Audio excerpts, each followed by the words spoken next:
सुनने में तो ये आया है कि वहां परिवहन उप निरीक्षक हैं मिस्टर शंकर पचौरी, उनकी दबंगी चल रही है। यानी वो अपने ऊपर वाले अधिकारियों की उन्हें कोई भय नहीं है। तो मैं अपना परिचय दे दूं, मैं विजय राजेश सिंह परमार आम आदमी पार्टी से हूं और लगातार ऐसी सूचनाएं हमें मिल रही हैं विभिन्न माध्यमों से कि मुरैना आरटीओ बैरियर पर अवैध वसूली का धंधा चल रहा है। इसको लेकर मैंने खुद भी वहां देखा कि वास्तव में वहां लंबी लंबी लाइनें लगी रहती हैं। आरटीओ चेक पोस्ट लगाया जा रहा है, जबकि हम सब जानते हैं कि ये घोषणा है सरकार के द्वारा कि आरटीओ चेक पोस्ट समाप्त किए जा रहे हैं और जो टैक्सेशन है वो ऑनलाइन किया जाएगा, ऑनलाइन लिया जाएगा। और बीच में कुछ समय के लिए आरटीओ बंद भी रहा और हम सब लोग निश्चिंत हो गए कि अब आरटीओ जैसी अवैध वसूली जहां आए दिन हम सुनते ही रहते हैं कि होती रहती है, क्यों होती रहती है, प्रशासन क्यों मूक बना रहता है, ये तो जांच का विषय है।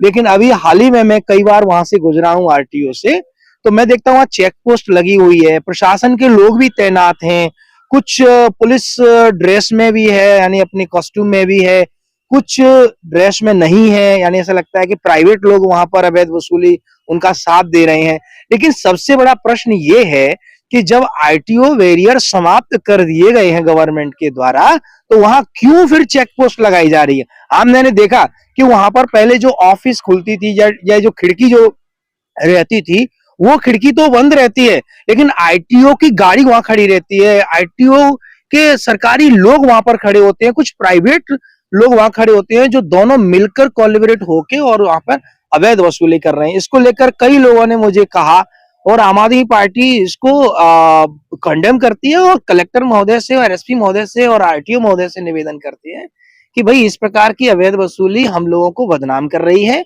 क्योंकि ये नेशनल हाईवे है 44 और यहाँ से पूरे देश भर के ट्रक और बड़े बड़े भारी वाहन यहाँ से गुजरते हैं और वहां उनके साथ बदतमीजियां होती हैं, बिना रसीद के उनसे पैसा लिया जा रहा है। ये कई वीडियो हैं और कई ऐसे साक्ष्य हैं जिनके आधार पर मैंने स्वयं भी देखा है कि वहां पर इस प्रकार का कारनामा हो रहा है। तो अब ये समझ में नहीं आ रहा है कि ये प्रशासन की नजर में आजकल हम देख रहे हैं हमारे मुरैना कलेक्टर बहुत सख्त हैं और अपनी कार्यशैली के लिए आज चर्चा का विषय बने हुए हैं।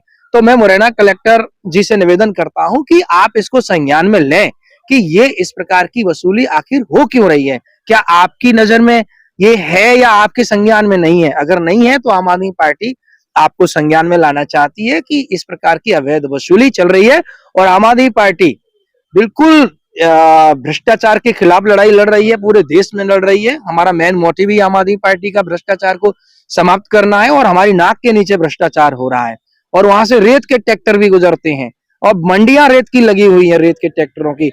तो प्रशासन क्यों नहीं उस पर सख्ती दिखा रहा है? हम देख रहे हैं कि मुरैना कलेक्टर महोदय शिक्षा के क्षेत्र में खूब अच्छी पेट्रोलिंग कर रहे हैं, स्कूलों की जांच कर रहे हैं, आंगनबाड़ियों की जांच कर रहे हैं। तो कलेक्टर महोदय इस पे भी थोड़ा सा ध्यान दें, हमारा आग्रह रहेगा। सुनने में तो ये आया है कि वहां परिवहन उप निरीक्षक हैं मिस्टर शंकर पचौरी, उनकी दबंगी चल रही है। यानी वो अपने ऊपर वाले अधिकारियों की उन्हें कोई भय नहीं है, कोई डर नहीं है। वो तो यहाँ तक कहते हैं कि जिसको शिकायत करनी है कर दो शिकायत, उन्हें कोई डर नहीं है, कोई भय नहीं है। तो इस प्रकार के अधिकारी अगर इस प्रकार का कृत्य करेंगे, भ्रष्टाचार करेंगे, तो फिर हमारे मुरैना की छवि क्या रह जाएगी? और कलेक्टर महोदय आपकी क्या छवि रह जाएगी? हमारे मध्य प्रदेश की सरकार की क्या छवि रह जाएगी? तो निश्चित रूप से प्रदेश में और हमारे जिले के प्रशासनिक व्यवस्था में ये बट्टा है और ऐसे अधिकारियों को वहां से तुरंत हटाना चाहिए, हमारी मांग है।